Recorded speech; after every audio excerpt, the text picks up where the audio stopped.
mau cairinnya praktis, nggak mau ribet dan lain sebagainya, malah kehilangan mobilnya. Bahkan sampai punya cicilan yang bertumpuk-tumpuk. Banyak yang muda-muda, literasi keuangannya belum matang tapi udah main pinjem-pinjeman aja. Kalau BPKB-nya udah hilang, nah udah deh, mobilnya jadi cuman sebelah doang tuh suratnya. Dan jadi ilegal juga mobilnya.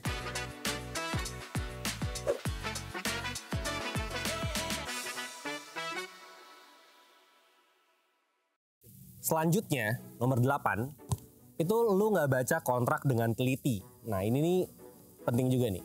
Karena kan kadang kita ngeliat kontrak tuh tebel gitu, tulisannya kecil-kecil, poinnya banyak gitu ya. Tapi itu justru harus bener-bener diperhatikan.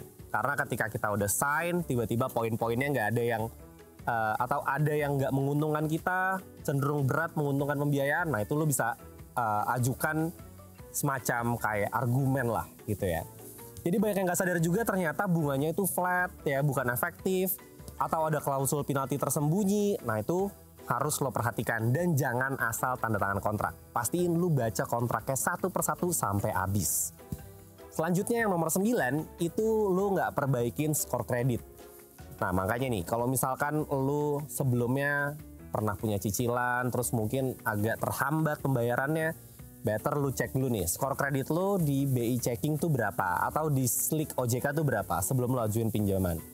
Karena kemungkinannya dua, kalau skor kredit lo jelek, yang pertama adalah udah pasti nggak di-approve gitu ya, udah karena apalagi udah call 5 itu udah nggak bakalan di-approve tuh.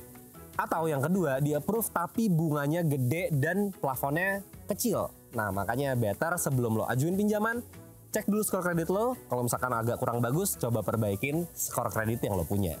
Poin terakhir adalah lo nggak siap sama worst skenario-nya. Karena yang namanya lo gak di BPKB mobil, kalau lo nggak kuat bayar, worst skenario-nya adalah mobil lo bisa disita. Nah, jadi jangan sampai lo nggak siap dengan si kemungkinan terburuknya ya mobil lo disita ini. Kalau telat bayar, itu leasing bisa tarik mobil lo, dan kalau itu mobil satu-satunya, buat lo kerja, nganter anak sekolah, nah itu tuh lo dalam masalah yang lumayan serius tuh. Dan jangan gampangin, ya udahlah ambil aja mobilnya. Enggak, karena selain lo kehilangan mobil, udah pasti skor kredit lo jelek dan lo akan susah ketika mau apply pinjaman-pinjaman berikutnya. Jadi make sure lo siap dengan worst skenario-nya dan sebisa mungkin dicegah supaya worst skenario-nya ini nggak terjadi sama lo.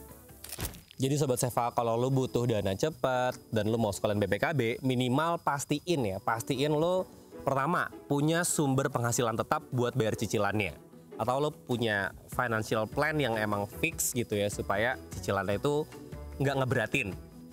Yang kedua, simulasiin dulu nih cicilannya, supaya nggak terkaget-kaget, tercepot-cepot gitu ya nanti ketika lo udah mulai berjalan si cicilannya. Yang ketiga, pilih lembaga yang terpercaya, yang terdaftar di OJK. Dan yang terakhir, baca semua kontrak sebelum tanda tangan. Itu tadi kita jelasin ya, kenapa itu harus lo lakukan. Jangan sampai lu jadi bagian dari yang statistik yang tadi tuh, yang gagal bayar, yang nggak bisa memenuhi kewajibannya, bahkan sampai mobilnya ditarik leasing. So make sure lu perhatiin 10 hal yang tadi. Nah supaya lo terhindar dari 10 kesalahan tersebut, lo bisa gade BPKB lu di Seva aja. Kenapa? Nah gue kasih tahu nih alasannya.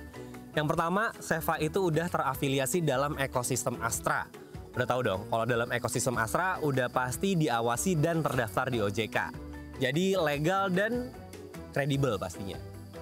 Yang kedua, bunga dan cicilannya itu transparan. Bisa lo simulasiin dulu, bahkan cuman lewat handphone aja.